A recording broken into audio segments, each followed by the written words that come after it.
The morning they tried to take my house, a locksmith was drilling my deadbolt, while a woman in a navy blazer told a deputy. I was trespassing on my own porch by sundown. My water was padlocked. A plastic chain stretched across the mouth of my driveway, and orange violation tags flapped along my fence like hunting flags. So I hit record on my phone and said if you're going to steal my home, at least let me narrate it. My name's Eli Mercer. I'm 33. I sold my piece of a small software shop and bought a tired 42-acre place called Juniper Flats Ranch in Red Rock County, New Mexico. Scrub and sky, and a wind that hums like an old radio. The plan was simple on a napkin. Patch the roof wire. The barn right turned the place into a quiet retreat spot for teams that need to hear themselves think. And the catch sits next door. Cypress Ridge, 800 houses drawn like graph paper, run by an HOA that calls itself a lifestyle association. Like that changes the taste. Their president is Sloan Avery, late 40s straight posture, a voice that can hush a room just by inhaling. She showed up at 6 a.m. on a Tuesday board member with a GoPro printout. Warm from the copier, good morning, Mr. Mercer. You are in violation of multiple community standards. She pointed at a laminated map with a red band. Kissing my east fence. Stormwater maintenance easement recorded in 2009. Your fence crosses a community corridor. This is a shared facing parcel. My rooster clucked once like it had an opinion, ma'am. I said. This fence sits where the old posts sat. 30 years, the county shows. She cut me off $600 fine for unapproved construction daily accruals. If not cured, the board guy tagged my gate. She smiled without warmth, Inspector by 9. Drink your coffee quick. Those first days felt like a prank with a budget. A white SUV with the plate CR1 parked sideways to block my drive notices for grass. Height off by half an inch mailbox, not pre-approved generator noise at 4 p.m., when their book prefers quiet hours. Starting at 3, the county inspector Doyle walked through with a clipboard and a sigh. Wrote me up for loose porch railing bolts. I tightened 2 nights ago. That night my porch cam showed gloved hands at 2:11 a.m., backing those same bolts out with a nut driver. Quick and neat, like someone rehearsed it. I paused, the frame. Took a photo, told the empty room they create the problem, then bill you to fix it. I tried reasonable, because anger is a hammer. You can build with it, or smash your thumb. I went to the HOA office that looks like a dentist. Sloan slid the survey across. See the corridor. We have access rights. You've turned a community interface into a private barrier. Interface, that's cute. The legend said, access and maintenance only. Nothing about ownership. She placed another paper on top. We could fight for months, and you'll owe more in fees than this place is worth. Or Cypress Ridge buys your encumbered parcel for $35,000 and handles everything. I said I had that much just in kitchen repairs. She folded her hands like a pastor. Perhaps protect your remaining capital on the way home. The hardware store was suddenly out of nails and screws and deck boards. The owner studied the ceiling while saying it. In the lot, a neighbor I'd never met. Rosa Delgado touched my sleeve and glanced around like parking lots have ears. Some of us know what's happening. The Petersons questioned an assessment last year and got 32 violations. In 2 weeks, she handed me a fold of paper with 3 lines of math that didn't add up, and a sticky note, Mesa Verde Landscapes, LLC. Same suite as Marrow Law, you know what I mean. That sent me down a rabbit hole of state records until my eyes felt like sand. Mesa Verde billed the HOA $180,000 across 3 years for beautification. Registered agent address matched Suite 402, same floor as Kent Marrow. The HOA attorney who arrived the next morning in a black sedan, with a smile that made me want to floss, Mr. Mercer. You seem practical. Here's the practical situation. He spread documents with seals, the easement, a drainage memo, a letter from records labeling my parcel community.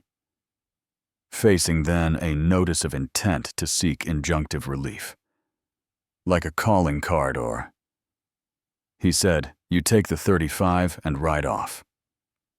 I traced a notary stamp with a finger and asked when New Mexico changed its stamp format. He blinked slow, no idea. I meant one stamp on a document dated last year. Used a format adopted this spring. I also meant the drainage memo. Says access only, and I meant my porch wham. Shows somebody loosening bolts at 2:11 and Doyle writing me up at 9. Kent shut his case slowly. Litigation is expensive. Neighbors are patient until they aren't. Watch your expenses. Yeah, that happened. That afternoon, my water meter wore a red lock tag, like jewelry, a plastic chain, and padlock stretched across my gravel throat of a driveway. The fence bloomed with tickets organized by day. Like someone was proud of their binder, Sus brought bottled water, and a look that could make Stone apologize. "This is harassment," she said. "Do you know your bylaws?" I asked. "Owner forum open mic, 4 minutes if registered." She nodded. "Thursday, 7 p.m. I'll file you 4 minutes is enough if you bring math." Wednesday, I turned panic into a List County Records first. The clerk with white hair and a bolo tie slid the index across because the full files were tied to an active case index, is public book and page. There, see the corridor. Lives with the drainage district, not the HOA. He tapped the line like a drum. "Whoever painted your red band did a pretty job. But a band is not a deed at the door." He palmed me a sticky note. "Mesa Verde is a mailbox. Take a picture of Suite 402. You'll like the neighbors that night in my kitchen. I made piles receipts for duplicate assessments, months apart for the same parking lot, surfacing Cypress Ridge, bragged about with pictures of volunteers. State records showing Mesa Verde at Marrow's floor, and Sage Sentinel security at a P.O. box used by the president's brother-in-law. The porch cam freeze frame with a crescent scar on the hand. Removing bolts. Breath in. Breath out, that beautiful relief when you realize you're not crazy. Thursday. The community center smelled like dust and hairspray. Sloane stood on stage in a blue dress that read, "Authority without trying." Slides behind her made my ranch look like a haunted thing. Big words on screen. Safety compliance. Family stability. 3 residents I'd never met stood up on cue to praise leadership and warn about noise and strangers then. Rosa held up the bylaws. Owner forum clause says registered speakers can present exhibits. "Mr. Mercer has 4 minutes," a murmur moved through like wind in cottonwoods. Sloane's smile went still. Then came back, of course, 4 minutes. "Mr. Mercer." I didn't speechify. I plugged in a cheap projector and put up side by side. First slide, 2 assessments, 5 months apart for the same parking lot. Job invoice numbers off by a digit residence photos, showing it was volunteer work. Second slide, New Mexico. Search for Mesa Verde. Landscapes registered agent address. East Pueblo Suite, 402, third slide. Kent Marrow, attorney at law suite, 402. I kept my voice level. "I'm not here to tell you what to think. I'm here to show you that you paid twice for one job, and the vendor getting paid sits at the same address as your counsel, and I'm here to show you the red band is access, not title. I clicked again, my porch cam. At 2:11, a scarred hand removes bolts. Inspector writes me up at 9. This is not maintenance. This is manufacturing violations. Kent smoothed his tie. With respect, Mercer misunderstands corporate structures and drainage law. Sloane's voice was silk. He's a recent arrival who does not understand our community.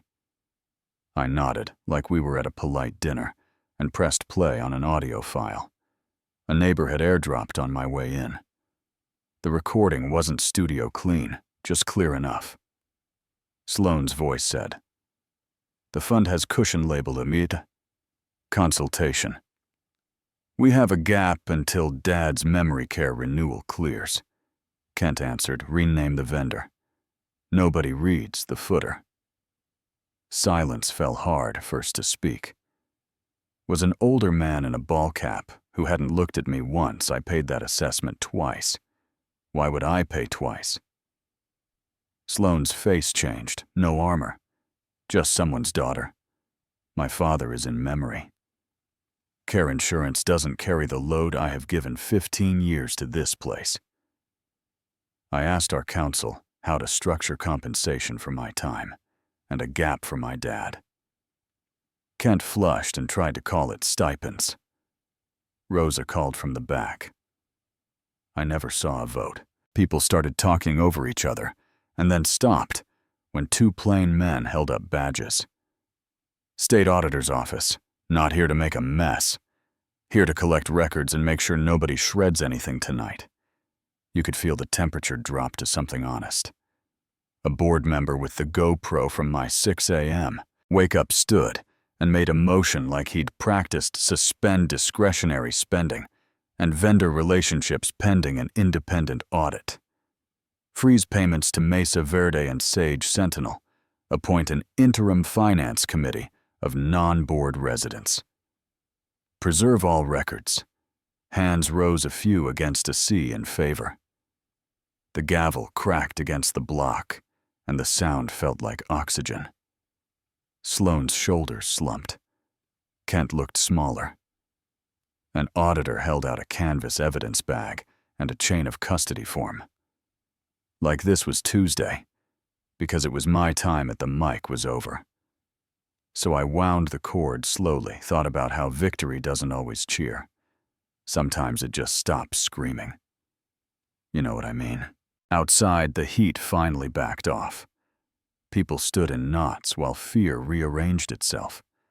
A young mom asked if she'd be punished for voting yes. A kid asked if the pool would close. Rosa squeezed my arm. You were calm. That made them hear back at the ranch. The plastic chain still crossed my drive.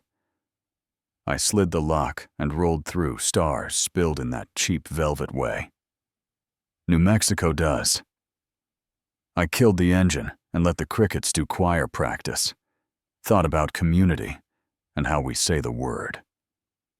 When we mean control, thought about my dad telling me the test of a rule is who it protects. When it hurts, thought about tomorrow, auditors in the HOA office, board members who suddenly remember they had questions, a lawyer who will either cut a deal or dig deeper, neighbors who will whisper sorry in the grocery aisle, that older man who deserves his money back twice. I don't know how Cypress Ridge will right itself. Maybe they'll vote. Sloane out, maybe she'll cooperate and pay restitution. Maybe Kent trades the suit for a polo and waits somewhere wondering when it turned. Maybe I'm the villain in someone else's cut, the outsider who embarrassed a town and made a sick old man's daughter cry at a microphone. The gavel fell, and that's where this chapter closes. So tell me where you stand. Where is the line between order and overreach? When does protecting a neighborhood turn into punishing the people in it, and when? When is sympathy a reason? And when is it an excuse? Would you have voted to suspend the board or to keep the machine going because it's familiar? Drop your state, your story, Your take on what justice looks like when everybody is a little wrong, and still somebody has to be right. And if you're in a fight like mine, document. Everything read your bylaws, make friends with your neighbors, and when the gavel comes down, let it land on the truth. Like, share, subscribe if you want more real stories. Where common sense rides shotgun and the road is messier than the map.